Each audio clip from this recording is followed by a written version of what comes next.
የበለጠ ትኩረትን ስበዋል። ብሬንትፎርድ ሊቨርፑልን 3-2 የረታበት የትላንት ምሽቱ መርሃ ግብር አንደኛው እዚህ ትኩረት ማዕከል ውስጥ ከሚገኙ ጨዋታዎች መካከል አንደኛው ነው። ምክንያቱም ሊቨርፑል በተከታታይ አራተኛ የሊግ ሽንፈቱ ሆኖ ሲመዘገብ ነው። ከዛ በፊት በሳምንቱ አጋማሽ በቻምፒየንስ ሊጉ አይንትራ ፍራንክፈርትን በ5 ጎል ልዩነት አሸንፎ ነበረ ሊቨርፑል። ከዛ ግን በተከታታይ እንግዲህ በሊጉ ያጋጠመው ሽንፈት ማገገም አልቻለም። ባለፈው ሳምንት በአንፊልድ በማንቸስተር ዩናይትድ ተረቷል።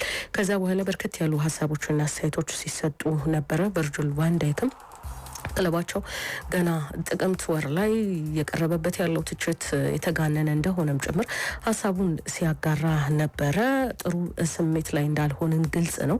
ነገር ግን ከማንቸስተር ዩናይትድ ጨዋታ በኋላ እያንዳንዳችን ተሰብስበን መፍትሄ የሚሆነውን ነገር ሁሉ ስንነጋገር ነበረ ብሏል ቨርጂል ቫን ዳይክ በዛ ጊዜ በሰጠው አስተያየት ላይ። ትላንትና እንግዲህ ሊቨርፑል 3-2 ተረቷል። ኦታራ በ5ኛው፣ ሻድ በ45ኛው እንዲሁም ደግሞ ቲያጎ በ60ኛው ደቂቃ በፍጹም ቅጣት ምት 3 ጎሎች ለብሬንትፎርድ ያስቆጠሩ ተጫዋቾች ናቸው። ኬርኬዝ እንዲሁም ደግሞ ሞሳላ ሁለቱን የሊቨርፑል ጎሎች አስቆጥረዋል። በተለይ ግን ከፍጹም ቅጣት ምቱ ጋር በተገናኘ አሰልጣኝ አረን ስሎት ከባድ የሆነ ቅሬታ ተሰምቷቸዋል። ቀላል ፍጹም ቅጣት ምት ነበረ፣ ያሰጣል እንደማትሉኝ ተስፋ አደርጋለሁ የሚል ሀሳባቸውን አረን ስሎት ተናግረዋል። የሊቨርፑል ችግር ግን በዚህ መልኩ መደጋገሙ ወይም ደግሞ በተከታታይ መሸነፉ እሳቸውም ያልጠበቁት እንደሆነ እየተናገሩ ይገኛሉ። እጅግ አስቀያሚው ሽንፈት ብለውታል የትላንትናውን ሽንፈት።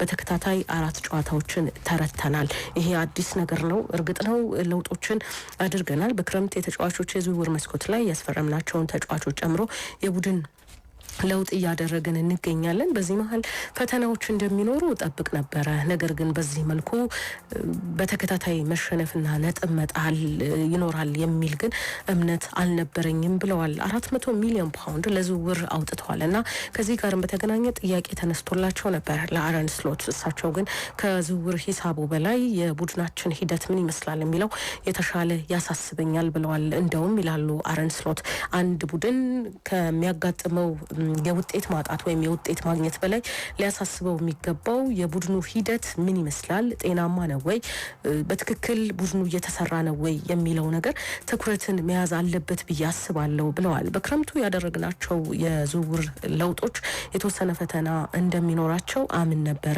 ግን በተከታታይ 4 ጨዋታዎችን መሸነፍ የምጠብቀው አይደለም። ለውጥ ሲኖር ፈተና መኖሩ አዲስ ነገር አይደለም። ይሄ ግን ለኛ የተለየ ነው ብለዋል። ምክንያት ይሁን አይሁን እርግጠኛ አይደለሁም። ግን የመጨረሻዎቹን 6 ጨዋታዎች ወይም ሊቨርፑል ካደረጋቸው 6 ጨዋታዎች 5ቱን ከሜዳችን ውጪ ያደረግነው ነው። እንደ ምክንያት እንድትወስዱብኝ አልፈልግም ይላሉ አረን ስሎት። ልምምድ ላይ ብዙ ጉዳዮችን ከተጫዋቾቻችን ጋር አውርተናል። ግን ሊቨርፑል ከሜዳ ውጭም ያደረጋቸው ጨዋታዎች መሆናቸው የበለጠ ሁኔታውን አክብደውበታል የሚል ሀሳባቸውን ሰንዝረዋል። በትላንትናው ጨዋታ ስለተሰጠው የፍጹም ቅጣት ምትም ተናግረዋል አረን ስሎት። ፍጹም ቅጣት ምት ይሆናል የሚል እምነቱ አልነበረኝም። ቀላል ንክኪ ነበረ። ነገር ግን አንድ ጊዜ ከሆነ በኋላ ደግሞ ምንም ማድረግ አይቻልም የሚል አስተያየታቸውን ሰንዝረዋል። በረጅም ስለሚጣሉባቸው ኳሶችም ተናግረዋል አረን ስሎት። ረጃጅም ሆነው የሚጣሉ ኳሶች ለኛ በጣም አደጋ ይፈጥሩብን ነበረ። በዛ ዙሪያ ተነጋግረን ነበር። አሁን ደግሞ ስለ ቆሙ ኳሶችና ስለ መልሶ ማጥቃትም በደንብ መወያየት ሳይኖርብን አይቀርም ከተጫዋቾቼ ጋር ብለዋል። ተጫዋቾቻቸው ሙሉ በሙሉ ያላቸውን ሁሉ ስለመስጠታቸውም ጥያቄ እንደሚያነሱም ጭምር እየተናገሩ ይገኛሉ። በእርግጥ ሁሉም ተጫዋቾች የበኩላቸውን እንደሚያደርጉ እምነቱ አለኝ። ትላንትና በነበረው ጨዋታ ግን ያ ነገር ከኛ ጋር አልነበረም የሚል አስተያየታቸውን አጋርተዋል። የሊቨርፑል ቀጣይ መንገድ ለሚያሳስባቸው ሁሉ ማለት የሚችለው ነገር ከዚህ ወጥተን ወደ ጥሩ ውጤት እንመጣለን፣ ሁሌም ወደፊትን ብቻ መመልከት እንፈልጋለን የሚል አስተያየታቸውን አሰልጣኝ አረን ስሎት ተናግረዋል። ሌላኛው ትላንትና የተደረገው ጨዋታ ስታንፎርድ ብሪጅ ላይ ቸልሲ በሰንደርላንድ 2-1 የተሸነፈበት ነው። አሌሃንድሮ ጋርናቾ በአራተኛው ደቂቃ ያስቆጠራት ጎል ቸልሲን ቀዳሚ አድርገዋለች። ነገር ግን ከዛ በኋላ የተቆጠሩ 2 ጎሎች በተለይ የመጨረሻ ጭማሪ 3 ደቂቃ ውስጥ ላይ የነበረው ጎል ግን የቸልሲንም የኤንዞ ማሪስካንም ቅስም የሰበረ ነበረ። በዚህ ጨዋታ ላይ ኢስቶር በ22ኛው ደቂቃ ላይ እንዲሁም ደግሞ ተልቢ በመጨረሻዋ ጭማሪ 3 ደቂቃ ላይ ያስቆጠሯቸው 2 ጎሎች ሰንደርላንድን አሸናፊ እንዲሆን አድርጎታል። አዲስ አዳጊው ሰንደርላንድ እንግዲህ በፕሪሚየር ሊግ ውስጥ ካሁን እያደረገው ያለው ጉዞ በጣም ጥሩ የሚባል ነው። ትልቁና ዋናው ትኩረት የያዘው ጉዳይ ግን የአሰልጣኝ ኤንዞ ማሪስካ አስተያየት ነው። አሰልጣኝ ኤንዞ ማሪስካ ቡድናቸው ጥሩ እንኳን ቢሆን ወጥነት ከሌለው ግን ትርጉም አልባ እንደሆነም ተናግረዋል። በበርካታ ጨዋታዎች ላይ ልናሸንፍ እንደምንችል ወደፊትም አስባለሁኝ። ነገር ግን ወጥነት ከሌለው በአንደኛው ጨዋታ አሸንፈን በቀጣዩ የምንረታ ከሆነ ምንም አይነት ጥቅም የለውም። ወጥ አለመሆናችን ዋጋ አስከፍሎናል ሲሉ ሀሳባቸውን አጋርተዋል። የትላንትናው ጨዋታ ላይም በልዩነት ያነሱት አንዱ ነጥብ እሱ ነው። ወጥነት አልነበረንም፣ ውጤቱ ግን 1-1 ቢሆን የበለጠ ፍትሃዊ ይሆን ነበረ ብለዋል አሰልጣኝ ኤንዞ ማሪስካ። 2-1 መሸነፋችን በእውነቱ በጣም ነው ያሳዘነኝ የሚል ስሜታቸውን አጋርተዋል። አሰልጣኙ በቀላል ሁኔታ ውስጥ ነው ጎል የሚቆጠርብን፣ ቸልሲ በተለይ ተገማች ሆኗል የሚል ደግሞ አስተያየትም ይሰጥባቸዋል። በዋናነት ከጨዋታው ጋርም በተገናኘ ከግራ ወደ ቀኝ የሚደረጉ እንቅስቃሴዎች የበዙ ዙበት ተገማች እንዲሆን እድል የሚሰጥ ቡድን ነው የሚል ሀሳብ ይሰጣል። ይሄኛው ግን አሰልጣኝ ኤንዞ ማሪስካን አያስማማቸውም። ከዚህ ይልቅ የፈጠራ ችግር ነበረብን፣ ብዙ ኳሶችን መፍጠር አልቻልንም፣ ተጫዋቾቼም 100% የሚጠበቅባቸውን ለመስጠት ተቸግረዋል ብዬ አምናለሁኝ ብለዋል አሰልጣኝ ኤንዞ ማሪስካ ትላንትና ስለነበራቸው ጨዋታ ሲናገሩ። በሜዳቸው ከመራታታቸው ጋር በተገናኘ ጥሩ ካልሆን ከየትኛው ሜዳ ላይ ልትሸነፍ የምትችልበት እድል አለ። እንግዲህ ይሄንን ምንም የምጨምርበት ነገር የለኝም። በዋናነት ግን ወጥ አቋም ላይ አለመገኘታችንና እድሎችን በመፍጠር ረገድ ኳሶችን በመፍጠር በኩልም በጣም ደካማ የነበርንበት ጨዋታ ነው። በአንጻራዊነት ግን አቻ ቢያልቅ የበለጠ ጥሩ ነበረ ብለዋል የሰንደርላንድ አሰልጣኝ ሮጀርስ። ከ9 ጨዋታ እንግዲህ ቡድናቸው 5ቱን አሸንፈዋል። በጋራ እንነጋገራለን፣ በጀመርንበት መንገድም ጨርሰናል። ትላንትና ያሳካነው ትልቁ ነገር እንደ ቡድን በሁሉም መልኩ ጥሩ ነበርን። ኳሱን መቆጣጠር መጀመሪያ ላይ ለኛም ከባድ ነበረ ብለዋል።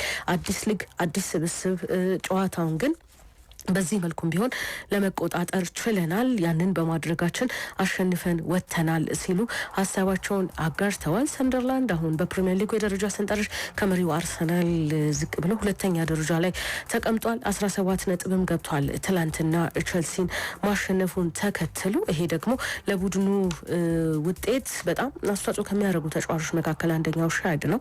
እሱም በዚህ ዙሪያ ላይ ሀሳቡን እያጋራ ነበረም። ይቅርታ ኤስዶር ሀሳቡን እያጋራ ነበረ። በትላንትናው ጨዋታ ላይ ጎል ያስቆጠረው ተጫዋች ቡድናቸው ከዚህ በላይ የተሻለ ጥሩ ውጤትን ይዞ የሚያጠናቅቅበትን የውድድር ዓመት እንደሚያስመዘግብም ስሜቱን አጋርቷል። ትላንት ኦልድ ትራፎርድ ላይ ማንቸስተር ዩናይትድ ብራይተን ኤንድ ሆቭ አልቢዮንን 4-2 አሸንፏል። ማቲስ ኩኛ በ24ኛው ደቂቃ፣ ካዜሜሮ በ34ኛው፣ ብራያን ቤሞ እንዲሁም ቀሪዎቹን 2 ጎሎች ለማንቸስተር ዩናይትድ ያስቆጠሩ ተጫዋቾች ናቸው። የቀድሞ ክለቡ ላይ የማስቆጠር ጥሩ ታሪክ ያለው ዳኒ ዌልቤክም ትላንትና በ74ኛው ደቂቃ ላይ ቆንጆ ኳስ የቅጣት ምት ኳስ አስቆጥሮ ነበረ። ኮስቱላስ ሌላኛውን የብራይተን ሆቭ አልቢዮንን ጎል ያስቆጠረው ተጫዋች ነው። ከጨዋታው በኋላ አሰልጣኝ ሩበን አሞሪም ቡድናቸው ጥሩ መሻሻልና ቅርጽ ላይ እንዳለ ተናግረዋል። በዚህ ሁኔታ መቀጠል እንዳለብን ብቻ ማሰብ እፈልጋለሁ ሲሉ ሀሳባቸውን አጋርተዋል። የማንቸስተር ዩናይትዱ አምበል ብሩኖ ፈርናንዴስ ትላንትና 300ኛ ጨዋታውን ነው ያደረገው። በ2020 ቡድኑን የተቀላቀለው ብሩኖ ፈርናንዴስ 300ኛ ማንቸስተር ዩናይትድ ጨዋታውን ትላንትና አከናውኗል። ድሉ እጅግ በጣም ጣፋጭ ነበር ሲል ተናግሯል። ከዚህ በላይ ግን ይሄ ድል ለአሰልጣኝ ሩበን አሞሪም የተለየ ትርጉም ይኖረዋል። ምክንያቱም ከጥቂት ቀናት በኋላ አሰልጣኝ ሩበን አሞሪም ማንቸስተር ዩናይትድን ከተረከቡ 1ኛ ዓመታቸውን ይደፍናሉ። በዚህ ጊዜ ውስጥ ተከታታይ 3 ጨዋታ ድል ሲያስመዘግቡ ይሄ የመጀመሪያቸው ነው። ባለፈው ሳምንት አንፊልድ ላይ ሊቨርፑልን ያሸነፉበት ጨዋታ ራሱ በተከታታይ 2ኛ ድል ሆኖ ሲመዘገብ ለመጀመሪያ ጊዜ ነበረ። ከዛ በፊት በዘንድሮ የውድድር ዓመት ጥሩ ከሆኑ ቡድኖች መካከል አንደኛው የሆነው ሰንደርላንድን ረድተዋል። ከዛ በኋላ ሊቨርፑልን አሸንፈዋል እና ያ ተከታታይ ድል በራሱ እንደ አዲስ ልዩ ሪከርድ ሲታይ ነበረ። ትላንትና ደግሞ ሁሌም የሚፈትናቸውን ያለፈው የውድድር ዓመት ላይ የነሱ የበላይ አለቃ የነበረውን ብራይተን ሆቭ አልቢዮንን ማሸነፋቸው ለአሰልጣኝ ሩበን አሞሪም በልዩነት እንዲታይ ሆኗል። ከጨዋታው በፊት 9 የማንቸስተር ዩናይትድ ተጫዋቾች ከጉዳት ጋር በተገናኘ ከስጋትም እንዲሁም ደግሞ ከአካል ብቃት ዝግጅት ጋርም በተገናኘ ጥያቄ ምልክት ውስጥ ገብተው እንደነበረ አሰልጣኝ ሩበን አሞሪም ተናግረዋል። ከዛ በኋላ ግን አብዛኞቹ ተጫዋቾች ለጨዋታው ዝግጁ መሆናቸው እንዳስደሰታቸውም ጭምር አስተያየታቸውን አጋርተዋል። በተለይ ግን የሜሰን ማውንትና የሃሪ ማጓየር ጤና የበለጠ አሳሳቢ እንደነበረ አሰልጣኝ ሩበን አሞሪም ከጨዋታው በኋላ ለማስታወስ ሞክረዋል። ቡድናችን በብዙ መልኩ እየተፈተነ ይገኛል ይላሉ። በአንድ በኩል ግን አሰልጣኝ ሩበን አሞሪምን ያልተመቻቸው ወይም ምቾት የማይሰጣቸው ጉዳይ ቡድኑ ልክ ሲሸነፍ የሚነሳው በሶስት ተከላካዮች የመጫወታቸው ነገር ነው። ይሄ ነገር ስንሸነፍ ለምን እንደሚነሳ አይገባኝም ይላሉ አሰልጣኝ ሩበን አሞሪም። ከዚህ አቋሚ በምንም መልኩ አልንቀሳቀስም የሚል አቋማቸውን በተደጋጋሚ ሲያስደምጡ ነበረ። እናም አሰልጣኙ ስናሸንፍም ድክመቶቻችንን እናያለን፣ ተጫዋቾቻችን ጎል ማስቆጠር መጀመራቸው በተለይ እንደ ማቴዎስ ኩኛ አይነት ተጫዋቾች ደግሞ ጎል ማስቆጠራቸው በራስ መተማመናቸው የበለጠ ከፍ እንዲል ያደርገዋል የሚል ሀሳባቸውን ገልጸዋል። ትላንትና በነበረው ጨዋታ በዋናነት እንደ አሰልጣኝ ሩበን አሞሪም ከሆነ ልዩ የነበረው ነገር ተጫዋቾቻችን በእያንዳንዱ እንቅስቃሴዎች ውስጥ ራሳቸውን ተሳታፊ ማድረጋቸው ነው የሚል ስሜታቸውን አጋርተዋል። እንደ ቡድን ጥሩ ነበርን፣ በተለይ ግን መጨረሻ አካባቢ ላይ ውጥረት ውስጥ ገብተው ነበረ አሰልጣኝ ሩበን አሞሪም። በተጋጣሚያቸው ተደጋጋሚ ጫና ሲከናወንባቸው ነበረ። በተለይ የካሴሚሮን ቅያሪ በተመለከተ ቀይረው ካስወጡት በኋላ ቡድኑ ብልጫ ተወስዶበታል። ያ ላይ ጥያቄ ተነስቷል። ይህንን በተመለከተ ደግሞ አሰልጣኝ ሩበን አሞሪም ካሴሚሮንም ሆነ ሌሎች ተጫዋቾችን የምንጠቀምበት አግባብ አለ፣ ነገር ግን ለእያንዳንዱ ጨዋታ ተጫዋቾቼ ያላቸውን በሙሉ እንደሚሰጡ አምናለሁኝ። በዕለቱ ጨዋታ ጥሩ ከነበሩ ተጫዋቾች መካከል አንደኛው ካሴሚሮ እንደሆነ አውቃለሁ፣ ነገር ግን መቀየር ስለነበረብንና ሌሎች አማራጮችን ማየት ስለነበረብን ያንን ነገር አድርገናል ሲሉ ተናግረዋል። ሴንት ጄምስ ፓርክ ላይ ኒውካስል ዩናይትድ ፉልሃምን 2-1 አሸንፏል። ጃኮብ መርፊ በ18ኛው፣ ብሩኖ ጎሜሬሽ በ9ኛው ደቂቃ የኒውካስልን 2 ጎሎች ያስቆጠሩ ናቸው። ሉክቺ 56ኛው ደቂቃ ላይ ሌላኛውን ብቸኛውን የፉልሃምን ጎል አስቆጥሯል። ከዚህ ጨዋታ በኋላ አሰልጣኝ ኤዲ ሃው በልዩነት አድናቆት የሰጡት ለብሩኖ ጎሜሬሽ ነው። እጅግ በጣም የተለየው ተጫዋች ነው ሲሉ አሞካሽተውታል። አሰልጣኝ ኤዲ ሃው ስለሱ ብዙ ጊዜ ተናግሬያለሁ።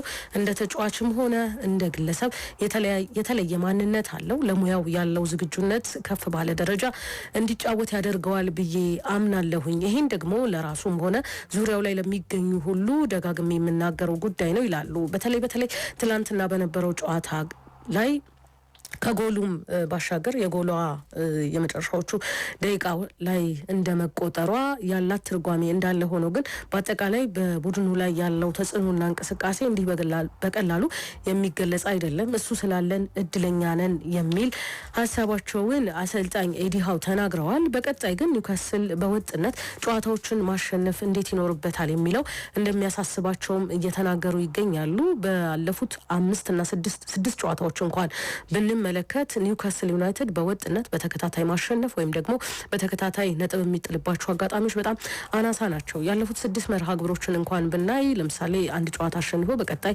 አቻ ይወጣል፣ ከዛ ይሸንፋል፣ ከዛ ያሸንፋል፣ ከዛ ደግሞ ይሸነፍና መልሶ ደግሞ ያሸንፋል እና ይሄ ለቡድናችን ጥሩ የሚባል እንዳልሆነ እሙን ነው።